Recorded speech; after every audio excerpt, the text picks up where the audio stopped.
He was born the son of teachers, raised where rules and lessons were meant to shape lives. But his classroom became the streets, and his lessons were learnt the hard way. The son of teachers, once a student of crime, and now carries a different lesson. Niliingia huko 1920. Na wewe? Karibu hata siwezi jaribu. Thank you. Hapo ilikuwa 2000. Ilikuwa in the 2000s. Tusije Ingia millennial pia. Tunakaa kama tunaingia tukiwa hatuongei itaonekana kama. Ndio ile stingo ya harusi ya kukanyaga saba. Ninga kidance. Here too. Hi. Alright, you are tuned into Beyond the Headlines, and today we are interviewing the legendary Mr. John Kiriamiti. I am sure umona ijina kwa kitabu mahali. You've probably read a bunch of his books that we'll be talking about in just a bit. But have you met the man? John, you are a child of teachers. And I'm very curious about one thing. Oh yeah. When you are you are a child of teachers, yes. Yeah? When you're getting into... a father was a teacher. Yes. And a mother was also a teacher. Yeah. You got into a life of crime very early in life, in high school thereabouts. Did that have an impact on you being a child of teachers, or you just, or like, did it just happen upon you? When you're out there, you don't even remember your parents. You don't even know whether you are a daughter or a son of the president. You mingle with others, and where you are there, you are equal. So that is material, and this is why I think I don't even remember something like that. Tell me about 1967. This was when you ran away from home. Oh yeah. Kafika Thwita, came all the way to Nairobi. You had your first experience in the streets of Nairobi. In the first 10 minutes, your luggage was stolen and gone, and you had a whole escapade in the police station. Did you have a plan when you're coming to Nairobi, or did you just go with the flow?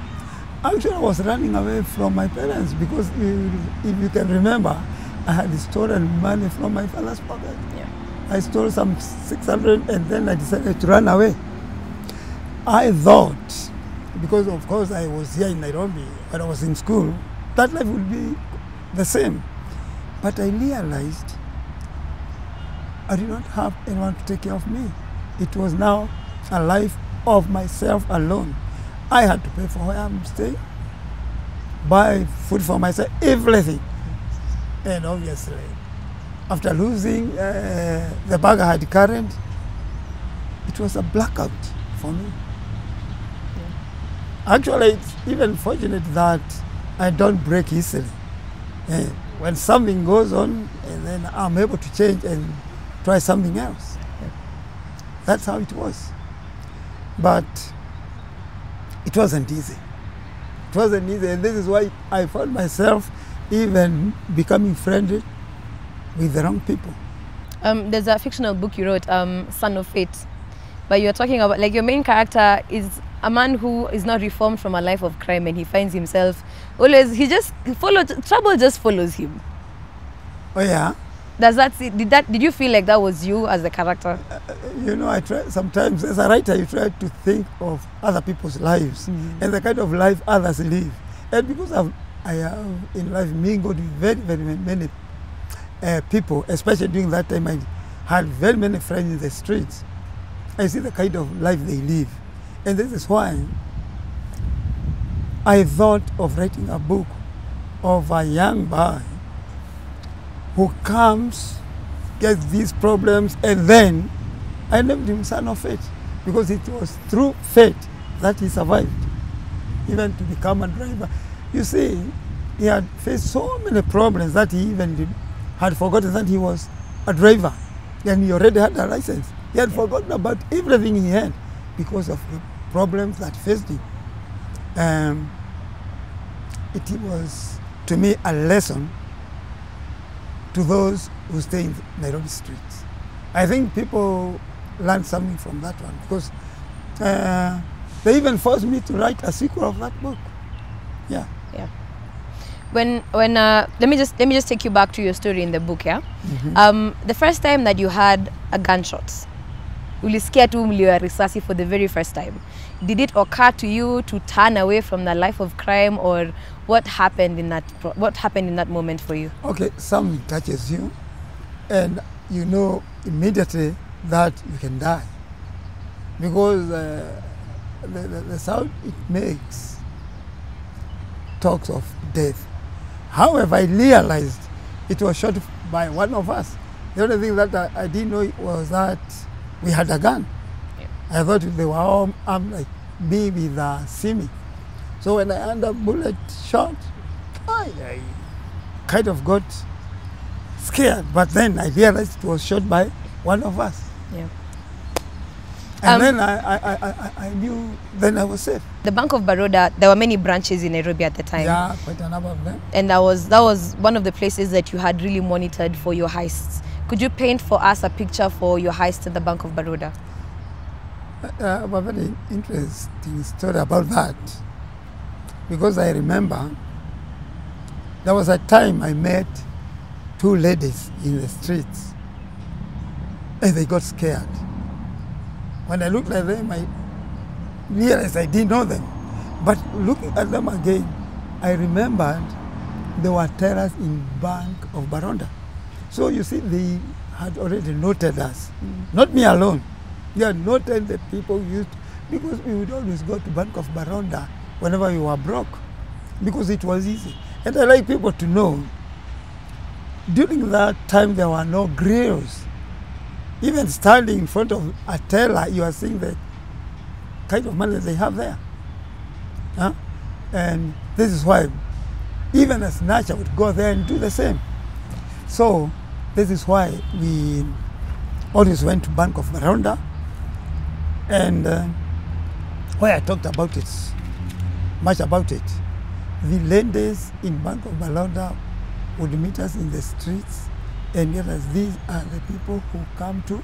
And this is when I realized you can even very easily get caught, because even if a person you robbed from can remember you, it means all they need to do is point a finger at you.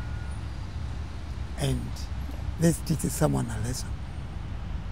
Is there a difference between crime back then and now? Do you see any differences?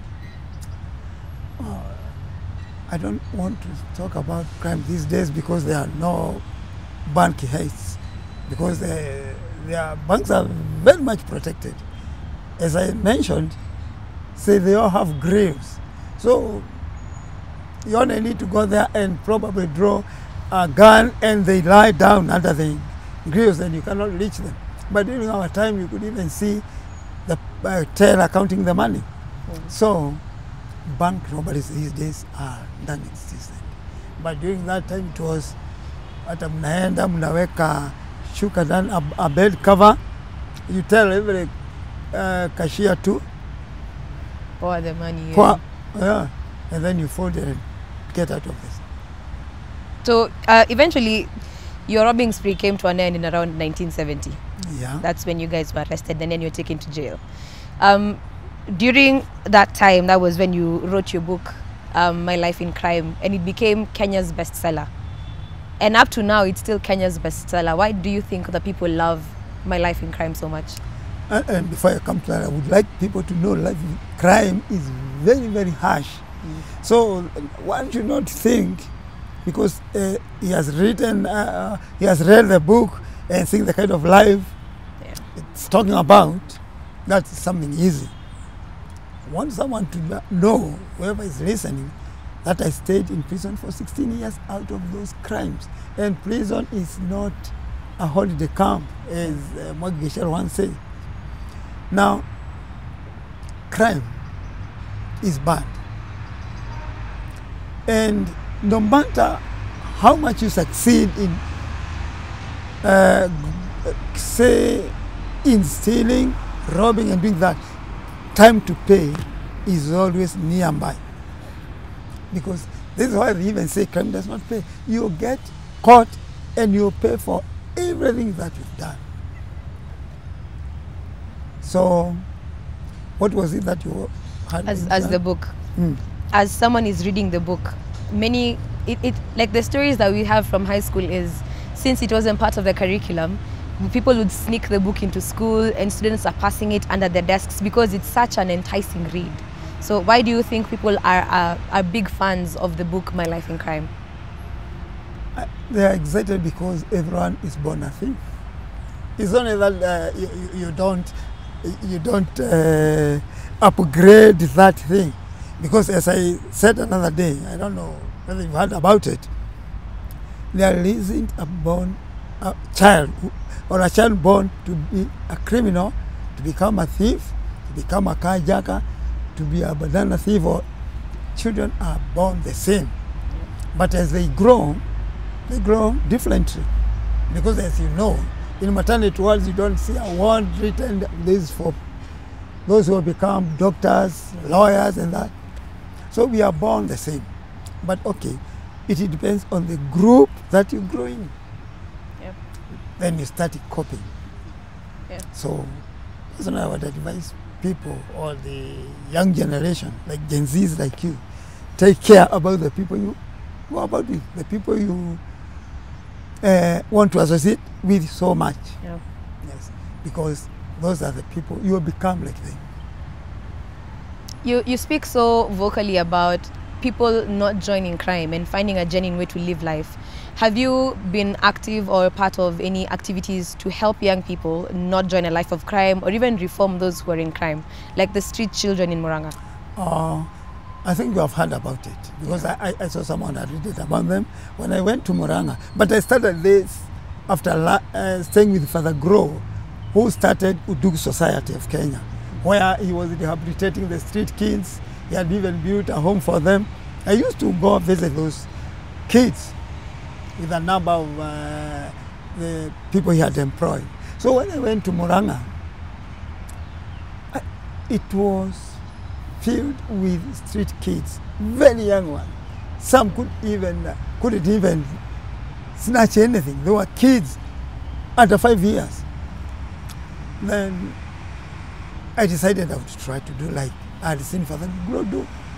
And I'm telling you, everybody in Murang'a, especially Murang'a town, know that I rehabilitated about 100 street kids. Now most of them are even drivers. Others work in town as car wash, in garages. The other mechanics. You cannot find a single street kid in Murang'a. But it's just talking to them, going to their parents. There are times I would even pick the parent and take them to police station and accuse them of letting their children get into the streets. Neglecting them. And I was joined by so many people. They are proud of what I was doing. And eventually everybody was fighting against having the street kids in Murang'a town. Yeah. So today there isn't a single in the streets of Murang'a. So, 1984, you were released from prison. This is about 5 months after you have published My Life in Crime. So the book is published, you were released around 5 months later. How did you start life? Yes, it was published while I was still in prison. And Yeah. a few months later, I was released. Not because of the book, by the way, I would like you to know that. It's my record in Naivasha Maximum was so good because I had started teaching fellow prisoners how to write. Incidentally, I found people like those Borans who cattle hustlers, did not know how even to write their own names. I felt pity on them. So I started with them, showing them to write 1, 2, 3, 4, writing their names. And within a short time, we started a school. Even the government started a school in Naivasha Maximum. Mm-hmm. I was the one who initiated that, and it has gone down the history that I started education in Kenya prisons. Mm-hmm. I started that in Naivasha prison. And it's out of pity. Yeah. As during that time, I read so much in order to become a teacher, because we even started secondary school. Mm-hmm. And quite a good number of them did their Kenya Junior Secondary examinations and passed. In prison? In prison. Oh. There are even prison officers who felt like they would want to join us, but then the authorities could not allow. So I became a house name in prison name. Yeah. Concord a prison name. Yeah. Everybody was very happy with me, and I was recommended for that good conduct, and this is why I was set free before I completed the sentence. Yeah. However, I had done most of it. About this time, you also studied journalism while you were in prison. Well, it was during that time. Yeah. I did journalism while I was still in prison. Yeah. And when I came out, this is when I joined The Nation. Mm-hmm. In fact, I've written for The Nation. I've also written for The Standard. And in early 80s, 84, 85, 86, I was with the likes of Mohamed Mutahi, Sam Kahiga, and others. There are times I was even given the honor of writing the center spread, which is normally written by veterans of journalism. So eventually, when I went back to Moranga, I started my own newspaper. Yeah. Very well known in that town as the Sharpener. That's trying to sharpen people. But I stayed for some time, for quite a number of time. Even The Nation managers realized there was some difference on weekends, because they started asking questions. Why is it that our weekend newspapers are not bought as much as in these other days? And someone told them there is a newspaper that comes out weekly or sometimes fortnightly. When it is there, people don't buy dailies. They buy the They Sharpener. buy the Sharpener. Nice. So, and it sharpened the people. Yeah. And that was the idea. You've gotten out of prison, you've got into journalism, you're still publishing books, and then here comes Julian. How did you meet your wife? She was a Catholic nun in the first place. A Catholic nun? Yeah. And she used to stay, she was even a teacher at St. Teresa's nursery school. She was even in charge. And then there's this Father Grow. I'm telling you, we used to rehabilitate the street kids. While going there, we met each other, and she came and we stayed together. Because I was praying God, you know, God cannot give a person like you. I think God wanted me to get rehabilitated. And I'm telling you, it was because of her that I'm alive. Because even after getting married, I still continued. In fact, I even used to have guns at our bed. And she realized this, and actually, she didn't even know I was John Kiramiti when I married her. She didn't realized know. after seeing letters from my publishers, said, who is this man? I married to John Kiramiti. What's wrong? Because she knew me by another name. You know, I'm Batista Wanjohi. I hope you do that. You know that? Well, now I know. Yeah, even my ID is Batista Wanjohi. Wait, It's not John Kiramiti. so people know you as John Kiramiti, Batista Wanjohi, or Jackson? And many other Whichever. names. Very many names. But my ID reads Batista Wanjohi. Okay. That is me. So what happened when she realized that you are the John Kiramiti? She stayed. She said I was so good, she would not leave me. In fact, it was her own words. She was interviewed by a monthly magazine. It was by a person called Waiwaki Boy in Drum magazine. Yeah. And I also read it. I didn't know she was interviewed, but I read it. I saw she had said, I had thought of leaving, but he was so good.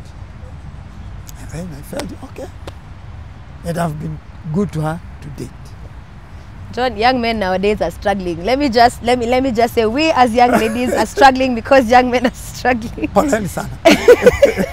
But like, what would be something you would tell young men in this generation? Because honestly, it is a huge leap from her being a nun at the Coventry, coming to be your wife, discovering that you are John Kiramiti and still staying.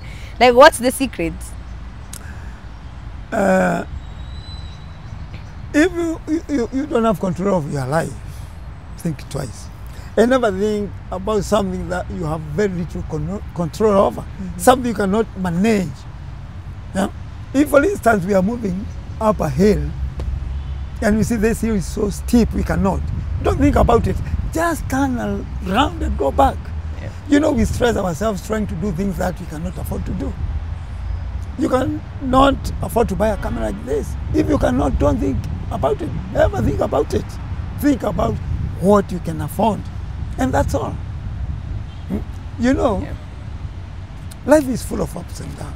Yeah. And I always tell people, when you go up in life, be kind to people. Because these people will meet you as you go down and they'll be going up. So that is life. You need to be kind to everybody. Don't try to show up like you have a big name like John Kiramiti, so you want to go boasting everywhere. Yeah, keep a very low profile. There are times I hear people, even murmuring, oh, that is so and so. I just stand and wave at them. But I'm not, I cannot really try to walk tall because I'm popular. Yeah. No. I like staying here. Keeping a low profile. I keep a low profile. And it suits me. I have a question about Jack Zulu. What is one thing that you regret most as Jack Zulu? I don't see anything. You know, it's life. If you come to my home, there are people who do not even know my real name. Those who are during my time used to call me Zolo. Yeah. Even there are mothers who thought Zolo is named for Solomon. I would go to a place and say, hey, how about your Solomon? They didn't know Zolo was the Z-O-L-L, Yeah. and it's a name I had stolen from a criminal from Nigeria. I loved reading a magazine which was known as Film. So I imitated that Zolo. But Jack, of course, is John. Yeah. So I became Jack Zolo. People of my age mates to date call me Zolo. There's no one who will call me Kiramiti. It's you people who call me Kiramiti because of, but you go there, I'm Jack Zolo, I have all those names, Yeah. but not Kiramiti. My name even to friends is Jack Zolo. Kiramiti is for those who are afraid about me. Yeah. Because in the first place, even the name Kiramiti used to belong to my dad. He disliked it. He never liked it at all. And it was even from, I came to understand, it was from Meru. Oh. People tried to nickname my father so, but I don't know why I loved that name and I had to use it. It is also on my ID, Wajo Kiramiti. What does the name Kiramiti mean? Three-eater, of course.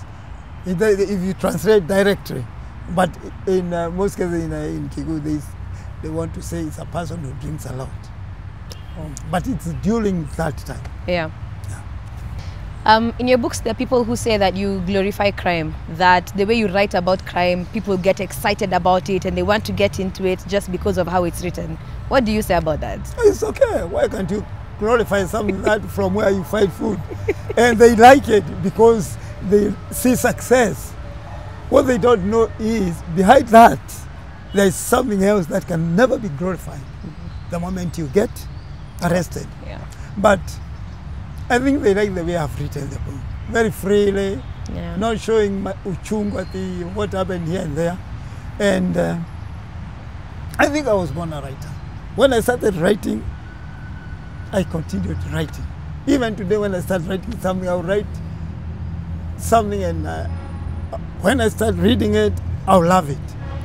So, it's there are so many writers we have, but they don't know the way to write. You must write and try to look at your reader. Give your reader what she or he would like to read. And you must then stay with people to know what they like and what they don't like. Yeah. If you start telling people about cows, buildings, like they don't even need to hear about it. Yeah.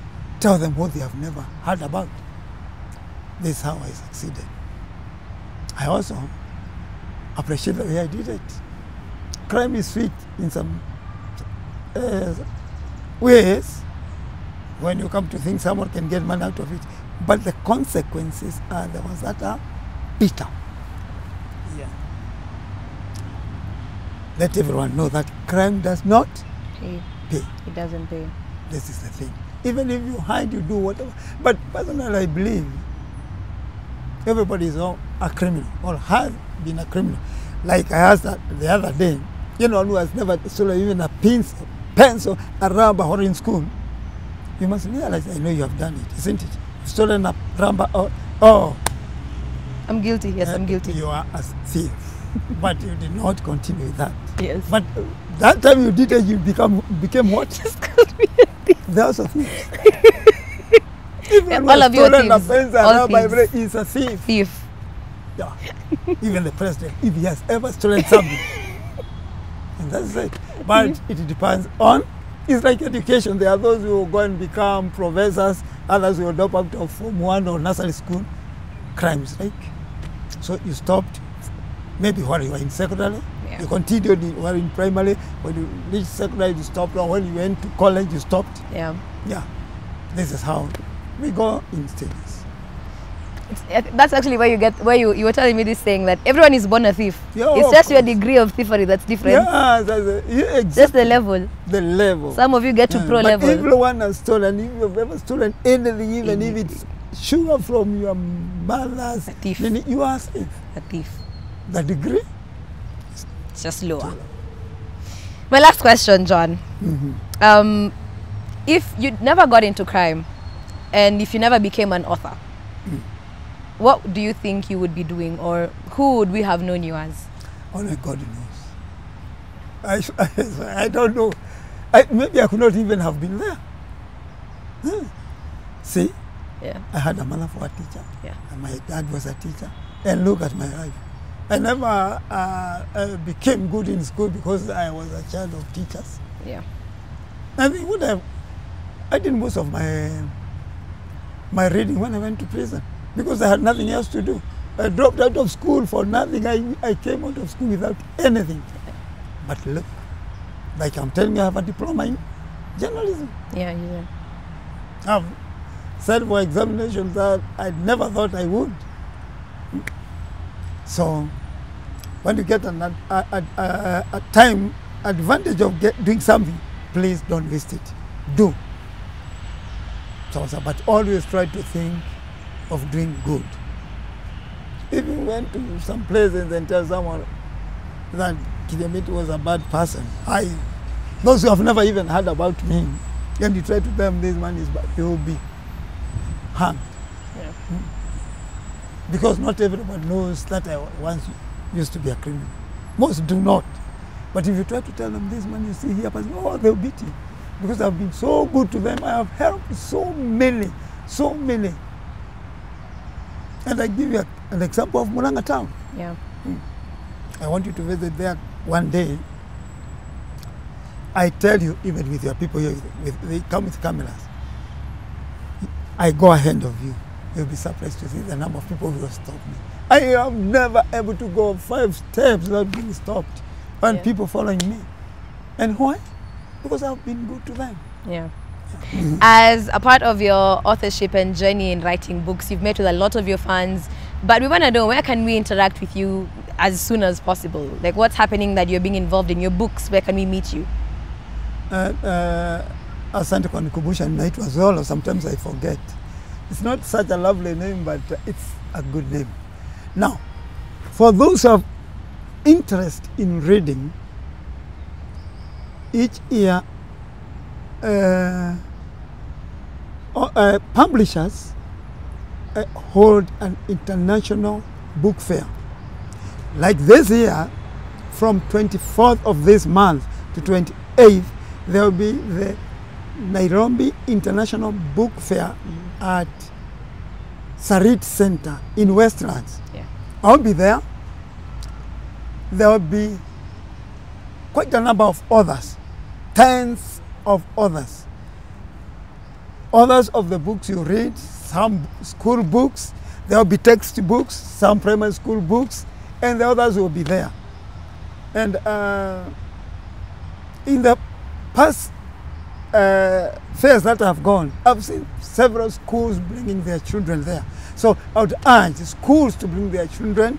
Parents, insist that your children be brought to this International Book Fair from 24th. And I can assure you, they will learn a lot of things. There are presents that will be given to some of the kids who are able to answer good questions. So please, weigh yourself, bring your children there. There are also books that you can also read. Come and meet the publishers of all the books you've written in this country. All the books you have read in this country. The authors will be there. Thank you very much. Thank you so much, Jack, Zolo. Thank you so much, John Kiriamiti. Thank you so much, Batista Wanjohi. Zote. Thank you so much for giving us an interview Oh, and giving good. us insights into your life. You can definitely catch more of behind the headlines, but make sure that you go back and watch this story and understand why you were once a thief. You may not be a thief now, but you were once a thief. Thank you. Yeah. Yeah. You Yeah. know, This one is the worst. No, I'm talking about a person who is a potential thief and you. Potential I'm thief, trying you to- may camera. Yeah. So you take care, you don't become one. But you know, to become a thief, all you need is pick something that does not belong to you. And if you have already done that from school or from when you were born, That's even it. if you ate your mother's sugar, Thief. this is it. Repent, go to church, repent, and don't repeat. Ama. I must see you.